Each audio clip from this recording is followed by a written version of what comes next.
What's up, everybody? Welcome back to another episode of Summer Lunch Break. Today, we sit down with the 2021 Rider of the Year, John Dreiling. John is well known for his ability to approach the sport in ways that not many others do, placing a focus on how he can progress not only his riding, but helping others do the same. Today, we are diving deep into John's latest projects to hear the inside scoop on how they came to life. From his latest video edit, Wakeboarding in the Florida Springs, to his mini wake series, John has given the sport of wakeboarding so much fun, creative, and story-like content. For a rider that has given so much to the sport, we had to call in pro rider Gunther Oka to help us ask John what he's lost to the sport over the years. Be sure to tune in and find out.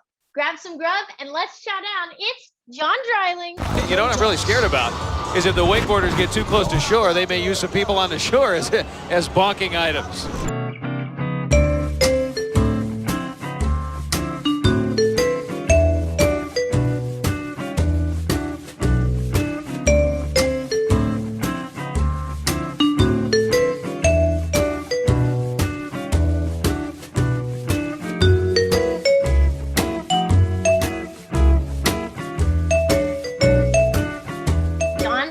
Welcome to Summer Lunch Break. Oh, thank you. I thought you were going to keep going. I thought you had like a... Oh, just saying hi. Welcome. Thanks for being here. Oh, yeah. I'm glad to be here. So she finally got the schedules to work. I know. It took us a minute, but I'm glad we're doing it. I'm glad you made it work in the office closet thing that you're in. So I'm thankful for that. All right, we're going to get started, and I have to ask you, I know you're in a different time zone, so I have to ask you because I ask everybody this because it's kind of the theme of the whole podcast, is what you had for lunch today. Wow. Well, I didn't eat lunch. What? It sounds so bad. Well, no, I mean, I do intermittent fasting, so I normally don't eat until like the afternoon. Granted, I just got off a plane. So I guess my whole eating schedule was kind of messed up, but I was supposed to eat and then I mean, you didn't. But I guess that's on theme because I typically skip eating in the morning and do like, Yeah, that's fair. That's fair. You should have known that because you were going to be on summer lunch break, probably should have had lunch, but I'll let it slide this time. It's funny. I knew that question was coming too. And you didn't prepare for it. Yeah. No. It's okay. We'll move on. To be fair, we'll over it. I did have, I guess you could call this lunch. I did get off the plane super early. I got to my hotel and they let me have breakfast before I even checked in. And so I had eggs and bacon like there we go. Hours and hours ago, but then I haven't eaten. Yeah. We'll count it. We'll count it. That's fine. Okay. Let's get into kind of talking about your story and, getting to know you a little bit better. I have obviously done lots and lots of research. So these questions, are pretty basic, but I want to get your backstory. So I want to start with, how did you get into wakeboarding? Well, I grew up on the lake. I grew up skiing and my dad loves skiing. He grew up in Miami and he always wanted to have a ski boat, and eventually we got one. And so I learned to ski from like a young age. I don't even remember what age. And I I never competed, but I would do like the course. We had like a slalom course on our lake growing up, which was pretty crazy. And so I grew up like doing that as a kid at super slow speed or just doing half of it and things like that. And I loved it, but at a certain age, I started playing like soccer and baseball and got into other things. And then we went to a wakeboard contest at OWC. I grew up about 10 minutes from there, and my dad like brought home a wakeboard, and I learned how to just get up on that, like on my dad's wakeboard, and we didn't really know what we were doing or anything. I got smoked going on a way bigger board, going way too fast, but yeah, I don't know. It was just like a thing I did on the weekends, just like skiing and tubing and different things. Although I mostly just wake skated because I didn't like the edge as a kid. And somehow we ended up with a wake skate. And so from like 9 to 15, I probably would just wake skate randomly, and I like would just edge around. I couldn't do a shove or anything because the crashes just didn't hurt. And then as I got older, I like went to the cable when I was 15. They had like some under 16 deal, and I had a lot of fun, but I didn't have a way to get there. and my dad worked a lot. And then when I turned 16, I just went back and basically got a season pass and was kind of hooked on the cable. Just the progression was so quick and easy, and yeah, I just started going every day. So, and then I started riding boat a little bit, and in the end I just stuck with cable because of the convenience. Like my parents worked a lot and it's hard to get on the boat. So yeah, I didn't start riding boat again until COVID. Yeah, seriously, which we're gonna talk about that in a second. So we'll get to you riding boat. So you kind of, it was your parents' boat you were going out on. Was there someone that influenced you pretty heavily, like in your earlier years, or when you went to the cable, that sort of thing?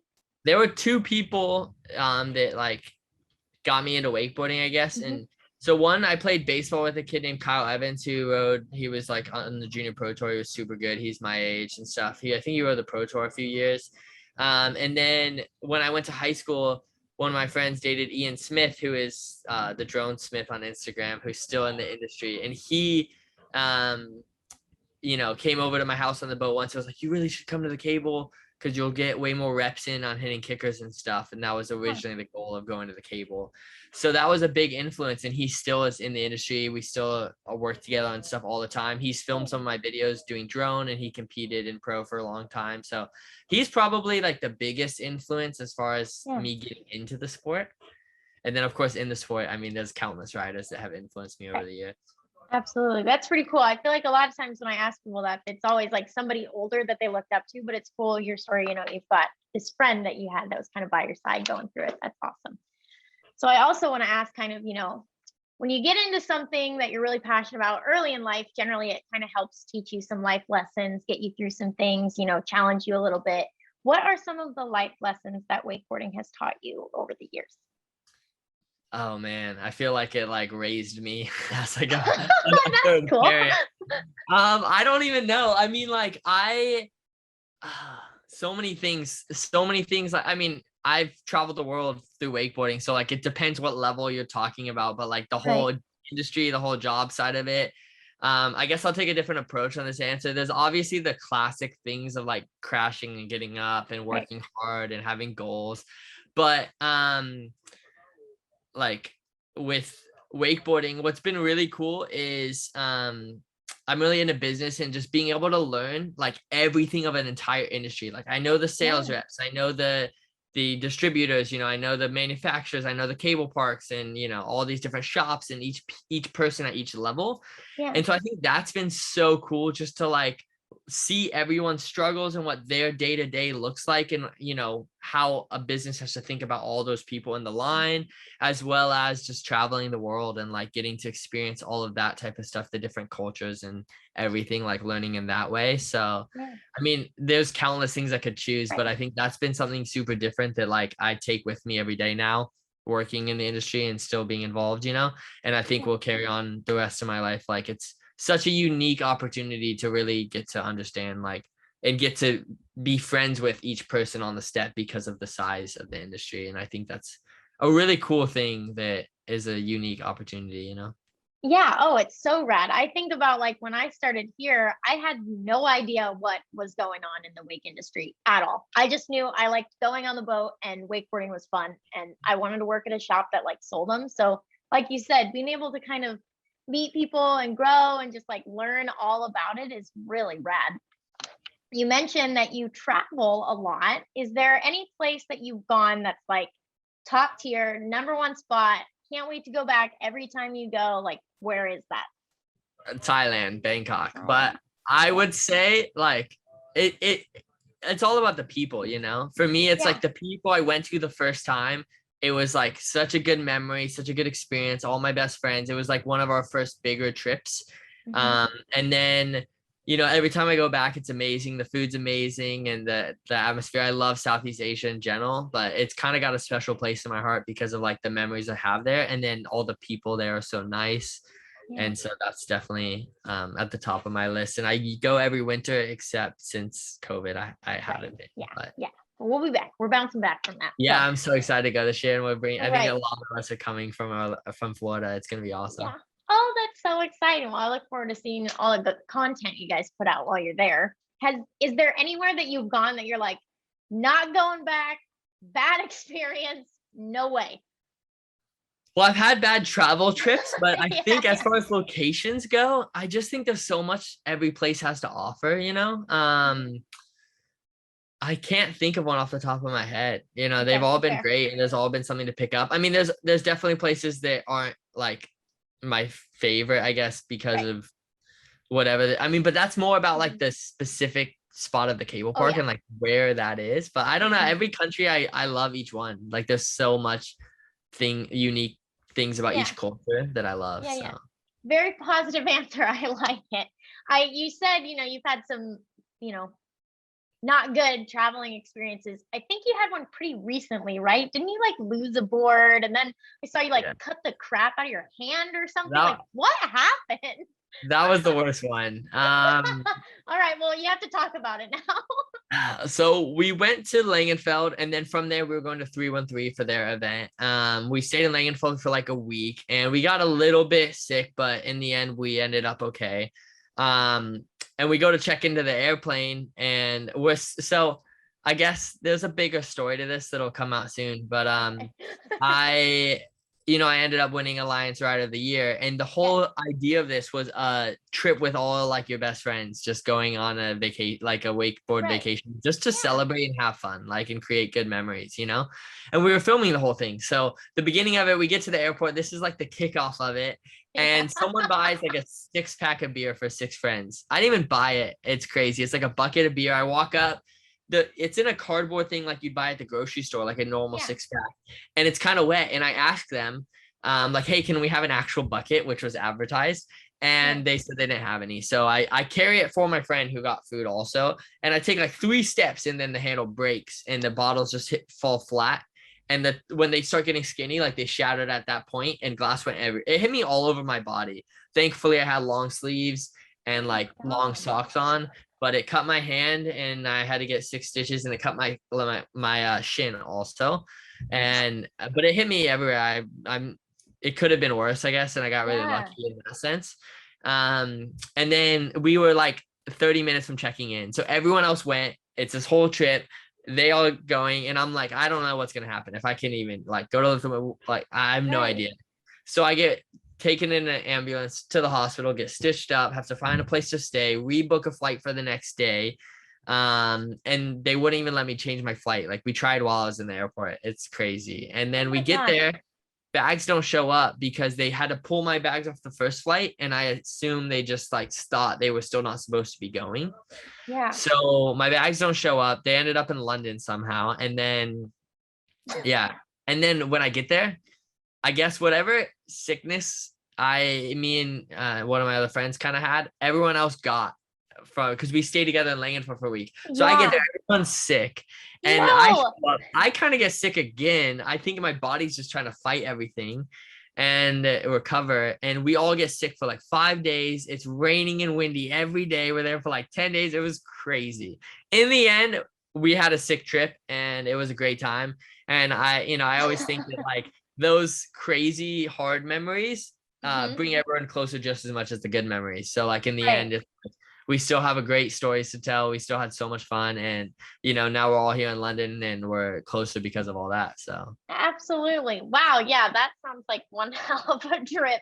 I will say, I feel like those really bad moments bond you better. And then in the end, when you retell the story, you're like, remember when? And it's almost funny at that point. So, dang, yeah, that's for sure. that's wild. Well, you mentioned being writer of the year, so we're going to talk about that. You're just leading this right along. You're making it easy on me. I need you to just tell me what it was like being, crowned with that award. Wow. Um, Obviously it's crazy. Like you can tell by the look on my face. Yeah. But I don't know. Like for me growing up, it was the most prestigious award you could win. Like growing up where I grew up in Orlando and in America, I don't know I don't know how the world feels about it, but to me, it was like that was the ultimate goal. And as a kid, that's like the thing you always like look up to those riders. And I mean, for good reason. Like, I mean, Right. the list is crazy. And it's it I mean, I basically set out like 4 years ago. I got Mhm. dropped from the spot. Joby like closed down their wakeboarding kind of department, and I had no sponsor, and I was kind of sitting at a point where I was like, I've traveled the world a few times. Like I've had great memories. Like, I've been a pro for like 4 years or so. And I was like, do I kind of just call it here or whatever, I don't have a sponsor right away. And I kind of was like, if I'm gonna go for it, like I really want to make an impact and like, not just like cruise and be a pro, but like try to, Mm-hmm. do something in the sport, I guess, and like leave a mark. And so I kind of set out like 4 years before, like, I just want to like kind of the goal is to win a Wake Award, like any of them, like video of the Right. year, rail ride, or whatever it is, and that was like a high order, but I was just kind of super motivated. And I mean, I think people saw for 3 years, I just kind of like killed myself for something, and like, honestly, it was like, I just always wanted to do something that like the sport would be different because I wakeboarded, and like I had so much influence and inspiration from the guys before me. And so that was kind of like the driving force, is like just make a difference in the sport. And in the end, I didn't really fit any of these like Wake Awards, I just kind of did my thing. And I kind of felt like it was my last chance to go for it. And I felt like I was kind of coming off like a decent year. And I think I noticed like, oh, there might be an opportunity here. And I dropped everything and like killed myself for that Springs edit, which I already had planned in my head, but like it was supposed to come way later, like a year later. And we just dropped everything, rushed everything, made it happen. And it was the most stressful time. But then like, I'm so stoked on how the video turned out in the end, Yeah. And I was like, even if I don't win it, like the fact that I had this award as pressure to push me so hard for the last 3 years, like, and I'm so proud of like what I had accomplished, and then I thought like I didn't win it because they ended up, which I don't think they've done before. They told me in person, like the day they announced it on social, like they told me like and filmed it live, And so normally they tell you ahead of time. So I was kind of in my head like, oh, I didn't get it and everything. Which again, I had already accepted that. And then like, I'm stoked on the videos that I have those forever. But then winning it was crazy. Like it felt different than winning a contest. Winning a contest, you're like stoked and you're like, yes, this is good for my career, but I got to go win the next one, But Ride of the Year is something special. It's like, no, you only really win it once, which I think is cool. They try to keep picking, a new rider that's made a name. And I feel like it is based on like more than just the year. Like it's kind of just the impact you've had as a whole, and I think it's so special to win. And it's just like, it's less of like, being super happy and more of like just being at peace. Like it was just such a big goal of mine that like I feel like a weight is lifted off my chest and I can just breathe again. And I guess that might sound like I wasn't even as stoked as much as I was just like, okay, thank you, like I have something that will last forever, but I think it's cool. Like I don't know, I had this thought that like, I think like happiness is fleeting, but like peace lasts a lot longer, and like my whole career now, I feel like I'm like I can end satisfied, Yeah, absolutely. Well, I kind of that's a cool way to put it for sure. I like that you made a comment about how you were wanting to make a mark and leave a mark, but not only as just you, but like for the sport. And I think you're really well known for that because you not only are pushing yourself, but you do so much for other people in the sport, and you're such a supportive like person in the industry. And I feel like it's so important because that's what makes people want to work hard for things like you did. And I just think that's pretty rad of you to have that mentality. More so focused on everything and not so much just like me, it's pretty rad. And then, you get an award where it's like, you are the Rider of the Year. So that's pretty awesome. I mean, as I said earlier, like wakeboarding has given me so much, like, every experience, every opportunity, it's been insane. And like, there's still more coming every day. And it's just, it's crazy. So like, I mean, I just always want to, I want to like make sure that I'm giving as much as I'm taking, you know what I mean? And so that's a good mentality to have. You mentioned the Springs edit, and that's what's next on my list. And I hadn't even told you about that. So it's like you read my notes or something. But I want to talk about, you mentioned that you were planning it. It was in the back of your head, and then it was like, okay, now's the time. So before you decided like, I'm doing it now, how did that come up? Where did that idea stem from? Why did that idea come up? Like, you know what I mean? I want to hear the backstory of it. Well, I've always had so much influence from BMX videos, which is interesting because I never BMX and I don't have any desire. I guess that's what makes it Just like watching it? No, but that's what makes it like, that's why I'm so influenced by it, is because like I don't know how many you've seen. There's one called Kaleidoscope by Chris Kyle that is pretty popular. And I Okay. watched that and I was just like I grew up skating and I love skating. And I was like, I could never imagine going to a skate park and BMXing. But this video had me so interested, you know? Yeah. And I just thought that was super cool. And that was something I always like wanted to make a video like that. I guess they're kind of more like storytelling edits and they're more like, Oh, but yeah. there's still good tricks in them, you know? And there's a lot, I guess, like a classic Red Bull edit, you know? And I always found those to be something that, as someone who's not in BMX and don't even plan to BMX, I'm entertained by it. And I wanted to also I want to continue to make edits that inspire people that don't just wakeboard. Maybe like that video, those BMX videos inspire me to go wakeboard, you know, and I'm hoping that my wakeboarding video might inspire people to do anything else that they want to do, you know, or maybe pick up a wakeboard and fall in love with that as well. So it's kind of like always been a passion of mine to make more of those kind of edits, but it's been put on the back burner because of, you know, wanting to also showcase my own riding so I can keep support from sponsors, you know. But it's something that, you know, I am super interested in and want to do more of. But the Springs edit was like, it was the first edit. I was like, at the end, you know, I kind of had the idea, and I can get a little bit more into the idea, but and I like found a filmer and I edited most, like I had help with a guy named Al, but I did a lot of the editing myself and kind of like, I guess I took lead on the whole project as far as editing and like the storyline and all of that. And so for me, that was like a big project to me as like not just a writer, but as like just a director and like making something happen, because I always felt like without Red Bull or some support like this, it'd be really hard, you know. And I was just really proud of how the edit turned out.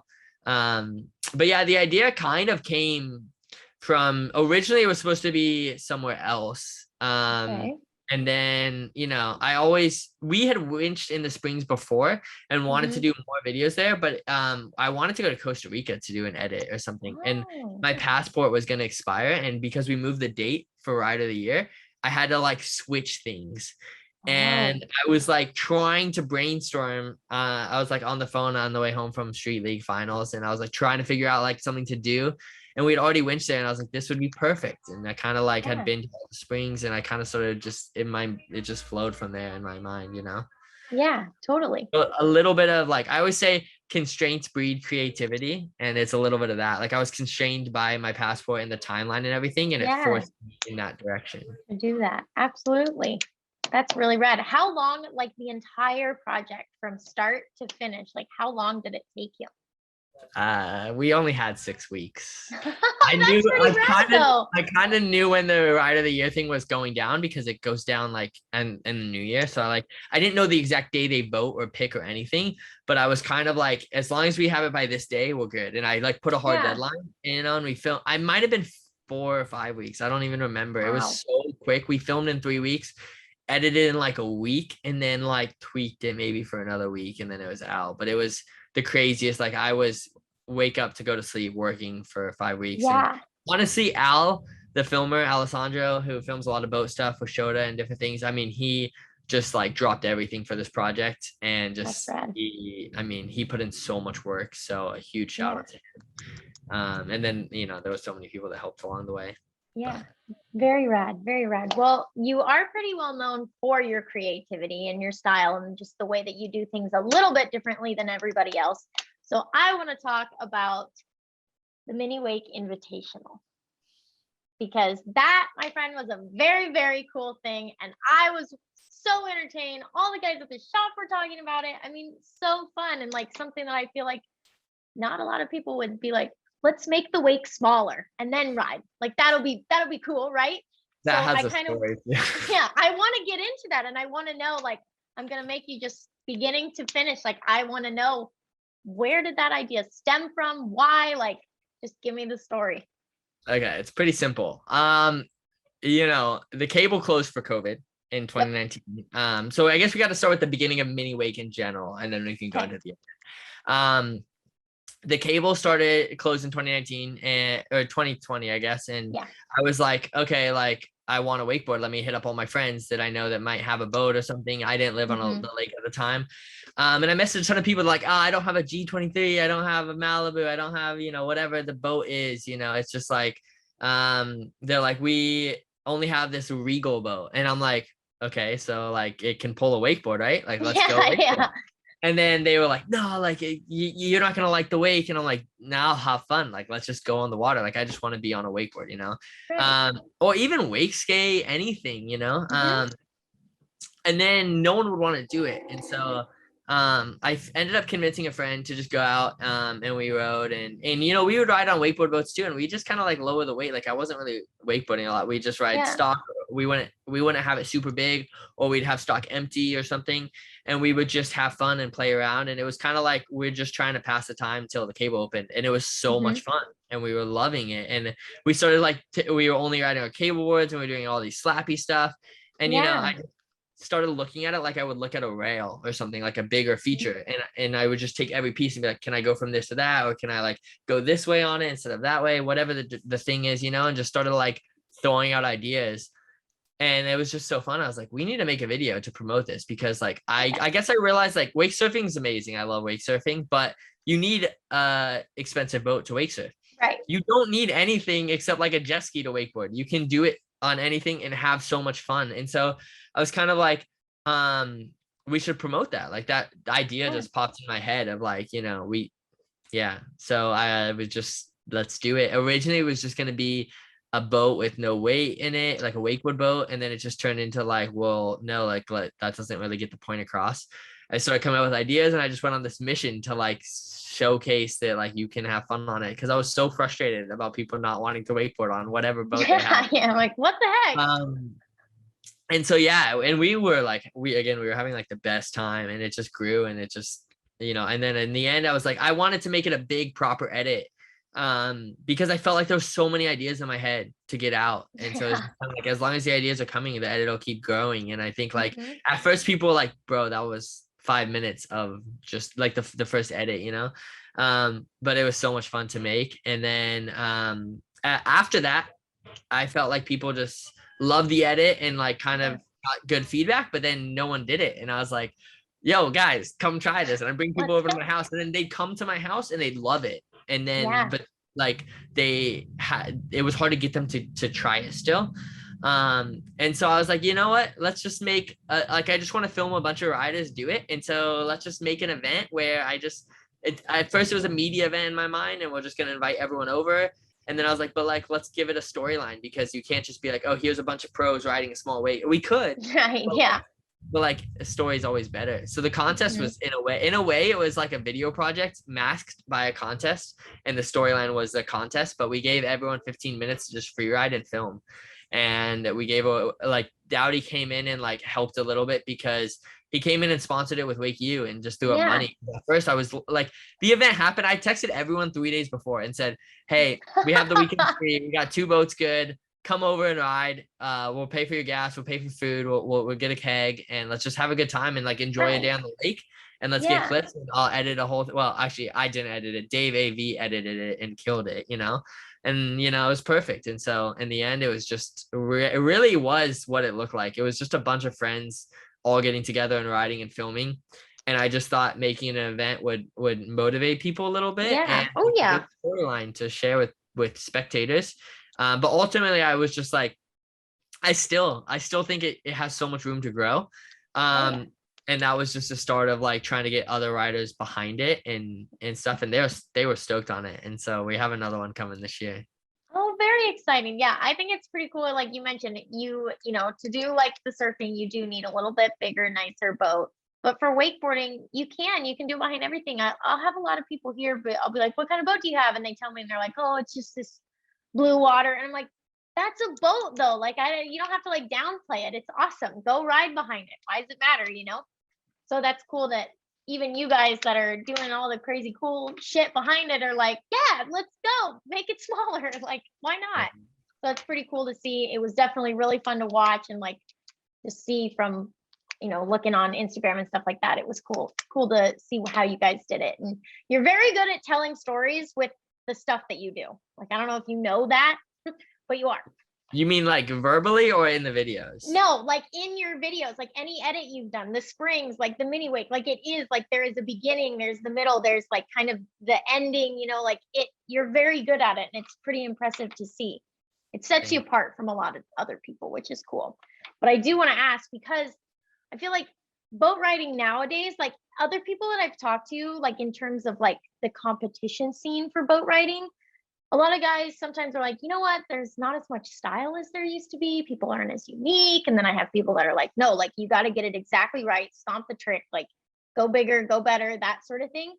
So I'd like to know from, in your mind, what sets a boat rider apart from the others, like other boat riders? Well, first off, I love this question. I'm glad we're going this way. It's funny because I feel like, I don't know. I have a lot of thoughts on it. First of all, I think that the current generation of boat riders are absolutely killing it. I don't have I'm super stoked the way it's going. As a cable rider for the last 12 years, I looked at boat and kind of, we always have our ideas like, oh, what about this? Like they should try this or that or whatever, and like it's easier said than done 100%. But then like to see them like I don't know, focused on not just like doing the trick, but the unique grabs, the creativity, like trying to link them up a certain way and thinking about spinning both directions, because that was a thing that was lacking a lot in boat. Was most people always spun clockwise or counterclockwise. So, I mean, as a tech contest side, it's insane. As a creativity side, I think it's going really well in a good direction. For sure though, like I mean, you can tell the riders that go out and free ride and have fun with it and get creative and like are doing tricks not just for the contest, are thinking about how they can do a back one differently, or how they can do it like a tantrum to blind super unique or something, I think that's super cool, because I still think there's a lack of video parts in boat riding. I think that I would like to see some boat riders like, and there's a bunch of cool videos with the La Familia crew doing crew edits and stuff, but I'd like to see boat riders like spend time on a part like they used to back when there were movies around. Just because I think it'd be cool to like showcase like this is boat riding to a friend, and like here's a video of just everything that could go into it, But the one thing I will say is I'm kind of hoping that boat riding goes more in a direction of just, which is kind of my thought as well with the mini wake video, was boat riding goes in a direction of not just being wake to wake. I feel like we've kind of boxed ourselves in a little bit by saying a contest are only wake to wake, and so we just think everything's wake to wake. There's a lot of like, re-entries is a super good direction it's going in, but there's a lot of like other ways to ride like that, and I think people are doing it. Mossy taking the double ups and doing like a 180 into chromo and doing like making that look like a pump track a little bit and stuff like that, but I want to see more of that. And I know that those guys can do a bunch of crazy stuff like in the flats and linking things up, so yeah, I mean Gunther had a really cool edit, with in the meantime, just doing trying to do that type of stuff, and like exploring a little bit, like I guess exploring different rope lengths, like maybe take different sets at different lengths and different weights of the boat. And that was kind of the idea behind the mini wake thing. We did 100-foot rope in it, but like I'm sure they have a lot of ideas themselves as well, but it's hard. I mean, I'm sure there's a lot to juggle with contests and everything, but yeah, that's a good point. I like that. I love that stuff. Well, I just love when boat riders. I love when boat riders do that type of stuff too, because I think people can relate. When you do one wake stuff, people can relate to doing like learning a back one wake and that type of stuff. So I think that's super. Very rad. Okay, well, we've talked enough about boat. We're going to talk about cable. I would like to know that you're pretty well known for doing some pretty big gaps. So I kind of want to talk about just like, I want to hear your interpretation of your riding style and what you like to do, what you don't like to do. and just like hear about that. I like to wakeboard. I think I like everything that's involved with wakeboarding. However, air tricks specifically, I never learned when I was younger, and they really give me like I have cable elbow pretty bad often. And they end up making me more sore than they are maybe fun, even though I do love them. So those are the ones that I don't do those often, although I really want to learn more just for fun, you know? I don't know. I just love progression. I love being in the water, being on a board. So what makes boat so fun is because I feel like there's so much more to learn there. Right. But on cable, at first I think like I kind of see my career in phases. And the first 4 years up until that point when Joby I no longer supported me, I was just a contest guy, and I just did all the events, and I did decent, I made finals and different things like that. And I would have called myself like a really tech rider. And I just always was trying to do new tech rail hits and like the hardest things I could think of. I guess similar to how a manual would be on a skateboard. It's just like super hard and takes many tries. And then I got to a point where I realized like every kicker hit or tech rail hit, like the next year people are doing, like tons of people are doing it, and it's it doesn't kind of stand the test of time. And I went back and I watched old footage of like Parks and different people when he goes up a rail or something, goes in the bus and in the U-Haul, like there's a pool up there, and he like hits a rail down, and it was insane and it was massive, and JD Webb jumping the fountain, and I was just like, that is crazy. Like that lasts in 10 years, you know? And like, yeah, I could do a little tech hit, but someone else would probably do the tech hit as well. And I want my clips to be something people like in 10 years are stoked on, you know? And that's what I was stoked on in the end. So I just like started going that direction. I've always done bigger stuff when I was doing contests as well, but then I just started realizing like it was fun for me. I thought like I was more motivated because those were the clips where I was currently getting hyped on, was like looking back at those old clips. And so that kind of led me down that path of just doing big gaps and like seeing where I could take it. I also figured, like I don't know how long I can do that for, so like let's just go hard. Let's make it happen now. As hard as I can, and that was super fun, and I gave a lot, and in the end, like I'm still gonna do them. I love them, but I guess like I'm pretty, like I've done a lot of them, and I'm pretty stoked on what I've done with them. And I think as features grow and get bigger and different things, hopefully I can keep going bigger, but at some level my body's starting to max out, and so I guess now I'm still trying to do like more techie hits on the big gaps, and I'm super excited to see the next generation start doing them. But I will say that I kind of, like I said, I view my career in parts, and like I think that the last 4 years was a chapter like going towards Rider of the Year, and now I have another 4 or 5 years in my mind, and I'm excited to share that with you guys as it comes, but we'll keep it a secret. Very rad. Okay, cool. We won't get into it then. We'll keep it low key. I want to ask, because we don't have cable parks here, so I'm really not I'm only familiar with like what I see on Instagram, what I see on YouTube, what I'm like researching online. So I want to know, like, you have your own feature with okay, right? so Okay. Oh, my headphone. I can still hear you. Okay, so you're good. Okay. So there's a couple companies that make features. I think Unit Park Tech is the leader in at least in sales and different things, and I think they have the best features.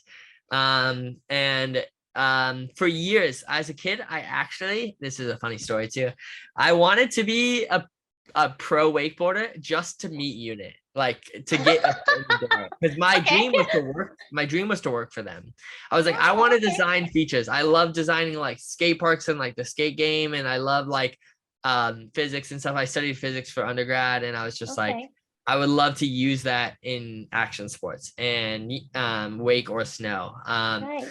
And so I was like, if I get good enough, then maybe I can like get to know this company that's in Europe and like kind of like get my foot in the door, in the end, I sent them rails for years as like I want to like here's some ideas, like I just to get foot in the door, and like maybe they could come to life, Mhm. And I mean, I don't know, I probably sent it to him for 5 years, and then I started like podiuming contests. I won some contests, and like I said, I was kind of the tech guy, and kind of I think I did a lot of first in rail riding of different creative tricks or different lines or different tech tricks, Mhm. and then one day I guess I just kept sending them rails, and they were like, hey, we should make you a rail. And they basically, how it works is they have signature rails designed by pros that Mhm. I guess the way you could put it is like, for most of the pros, it's someone who changed the sport through features, whether they built features that are Okay. super unique, like Space Mob does that, and they have all these crazy features. Of course, they've changed the sport in many other ways, Yeah. but Oh yeah.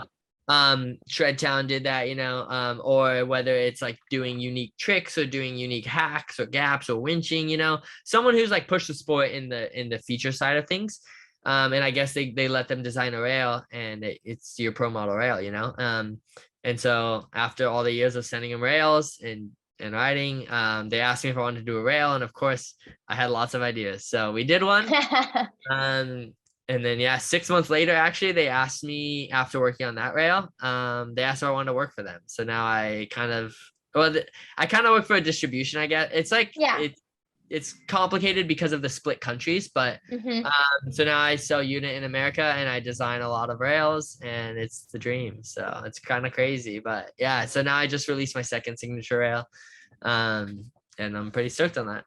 Yeah, very exciting. So, like, from it being in your mind to actually being out on the water, like, what is that process like designing it? I have absolutely no idea, so I'd love to kind of figure it out. Well, I imagine it's different for me than other riders. Okay. As I said, I studied physics for undergrad, and then I got my master's in business. All with the idea of like working for unit, or in that as my first career move, I guess. Right.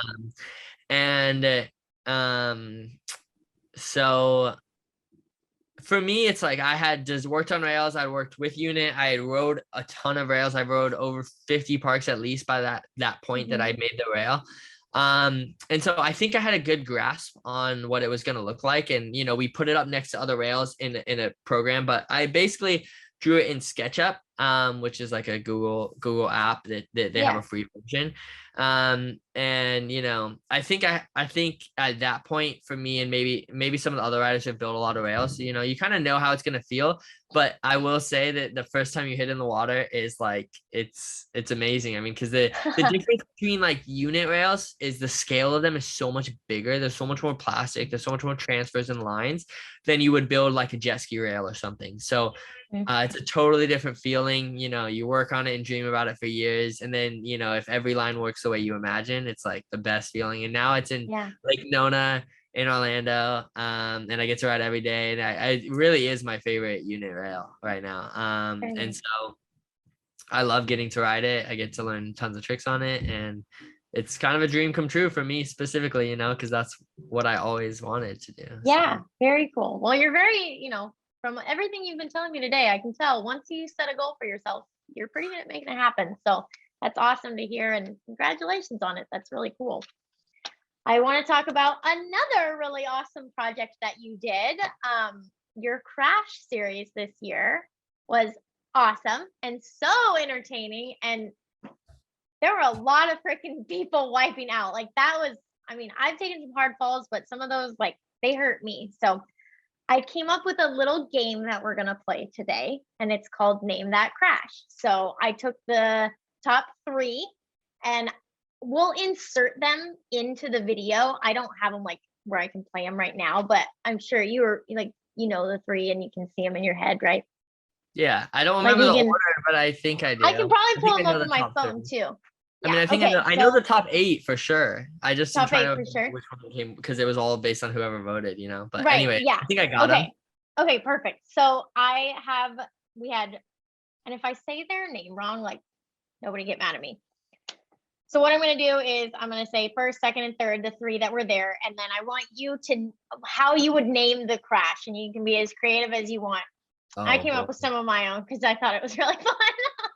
But we'll start with third and then go to first. So third place was Austin Zielinski. Yeah, Remember that one? that's how you say it too. Yeah. Okay, perfect. Okay, so let's see. Maybe it'd be good if I pulled it up on my phone. And I know what it is. I mean, I you can know see what it. it is? If you Okay, say that, we'll I put don't it, remember their placement, but if you say their name, I know what the crash you'll is. know which one. Okay, so I need you to name, because that was the one for the people watching. Like, we'll put the video in. But that was where he did like the full, like up, basically somersaulted up the ramp. So I need you to give me what you would name that crash and be as creative as you want. It's funny because as creative as my videos are, I'm not that creative. Like, I don't know. I mean, for that one, I would. I don't know. I mean, off the top of my head, the first thing I thought of was like the wooden scorpion, because I picture a little. I would give him a wooden scorpion, like carved out trophy, you know, because he scorpioned on wood. But yeah, that's okay, just like the image I it. have is like this little scorpion made out of wood. But I don't. That's what I got. Perfect. That's perfect. Okay, the wooden scorpion. Very nice. Okay, second place is Liam Peacock. He basically got folded in half by that, or whatever, what he hit. So I need you to give me what you would name that crash. Oh man. I thought of a couple, but I don't know. I know. It's funny. I was gonna go with hang on. Wow. I'm like, I know what the direction I want to go with it is, but I can't think of Like what it is. yeah, I don't know. You gotta give me something. Whatever you're thinking, you gotta just spit it Okay. out. Well, what I'm thinking is he's like tacoing, and I'm trying to think of like an animal that you would like they could go in the taco as like a description, you know? But then like I'm trying to think of an animal that fits what happened. And all I can think of is blood, because it looks like just yeah. So I was gonna say bloody taco, which is funny because he's English. So it kind of like fits, you know? So my first thought was bloody taco, but then I was like, I don't know. I was trying to think of an animal, you know? That sounds painful. We'll go with that one. So, okay, bloody taco. Very nice. Wooden scorpion, bloody taco, and now we are moving on to first place, Jeff Mathis. That's how you say it? Yeah. And Mathis, yeah. Okay. And that one I would just call the banana split, because he gets split open and he's doing a banana slide, you know. Yeah, okay. That one you already had ready. You knew what that That was. one once you said a nickname, I was like, that one works, I guess. That'll right, totally. Liam So funny. We want to talk a little bit about, because of the crash, series and that sort of thing. Social media has a pretty powerful influence on everybody, whether we like to think so or not. And I want to know if you think it does more good or more bad, and why you think one way or the other. I'm probably gonna have the unpopular opinion. I think good, actually, in general. And I say that because I think there's such a trend of like, oh, social media is so negative, all this stuff, you know. I will say I lost my phone the other day, and I was miserable not being on Instagram. and I don't just mean that. The people in my life, I feel bad for my wife. They were miserable, you know. It's like, and I tried to be, you know. I probably have a problem. I get that, but what I'm getting at is like I have so many friends that I connect with, and like people that I've never met before. They just message me on Instagram. I respond to every message that I get as a DM forever, you know. Mm-hmm.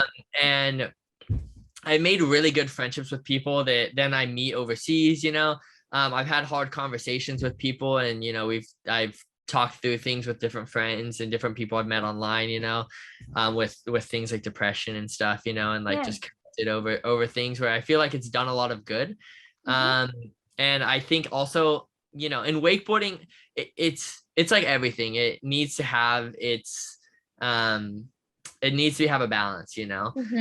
I will say, like, for a while it was like I was kind of bummed on like the way it impacted the culture of wakeboarding. I think we got away from things like you know, cool videos, unique event, and that type of stuff, because it was just the easy way to do Instagram.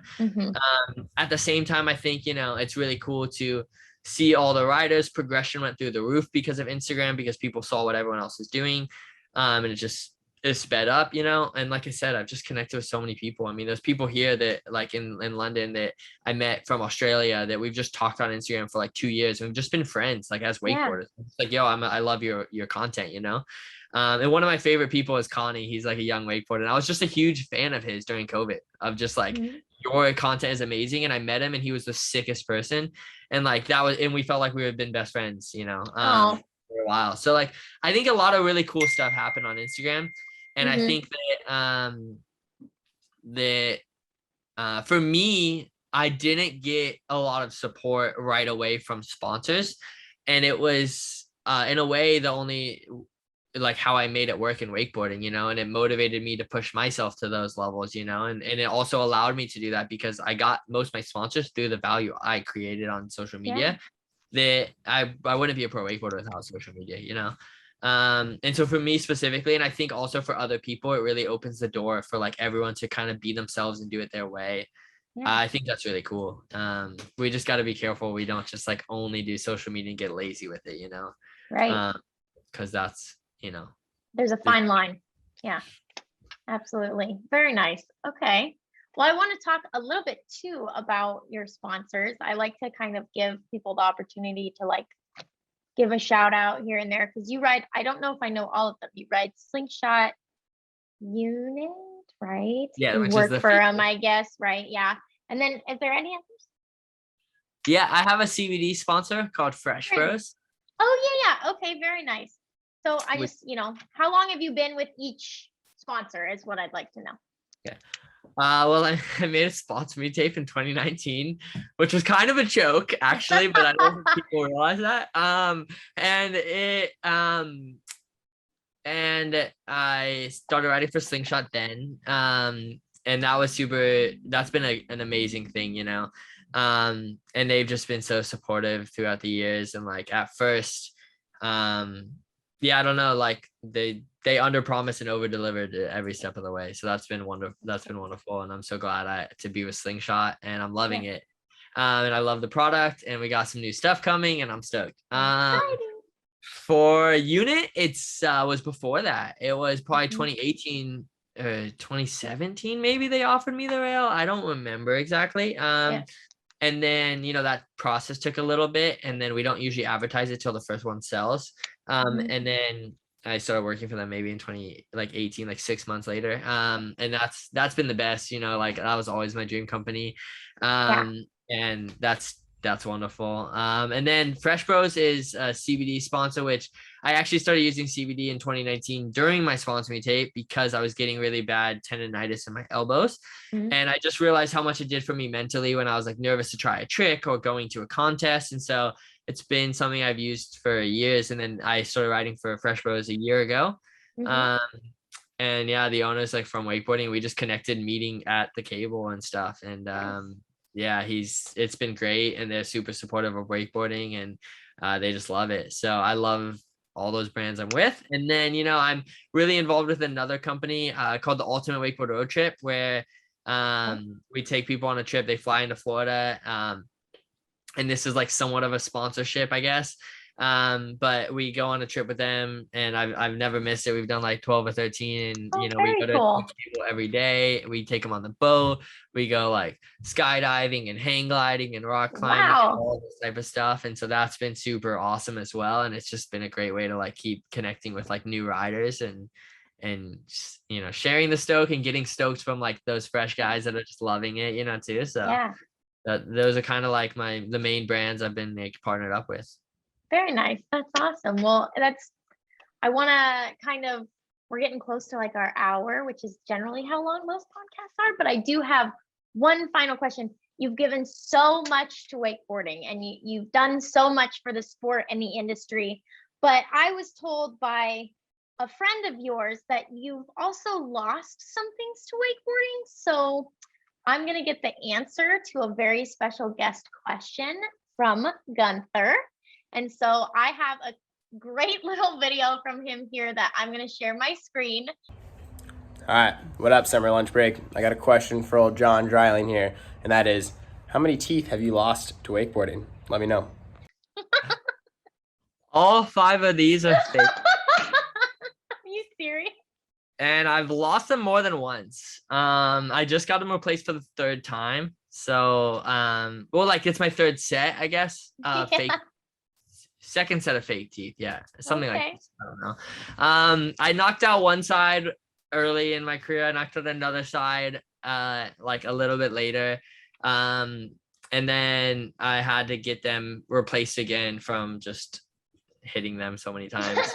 Hitting your teeth. To be fair, I love my fake teeth, but they're annoying to deal with sometimes because they're like it as far as wakeboarding goes, if I got like implants, then if I hit the teeth again, it would break my jaw because they like fuse it together. So I have to get like certain ones that they're great, but they, I have there's maintenance there, and like Yeah. a lot of dentist work, Okay, very nice. Well, great answer. So in total, technically 5 5 6. teeth. Yeah. 5 teeth. Well, like 5 5. I have 5 fake teeth right now.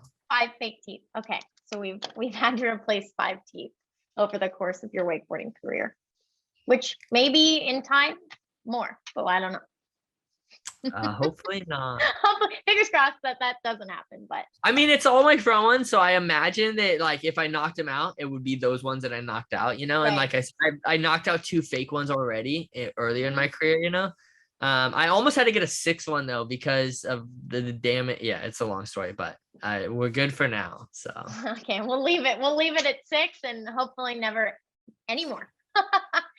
Awesome. Well, that concludes all my questions. Thank you so much for joining us on summer lunch break and sharing your story. Thank you for pushing the sport and being so freaking creative because it just is so entertaining to watch. And I know anybody that watches these is probably watching you. So pretty rad to see. well, thank you. Thanks for the interview. Thanks for the kind words. And yeah, it was great. So yeah. Awesome. Well, we're going to go ahead and cap it off. Thank you so much.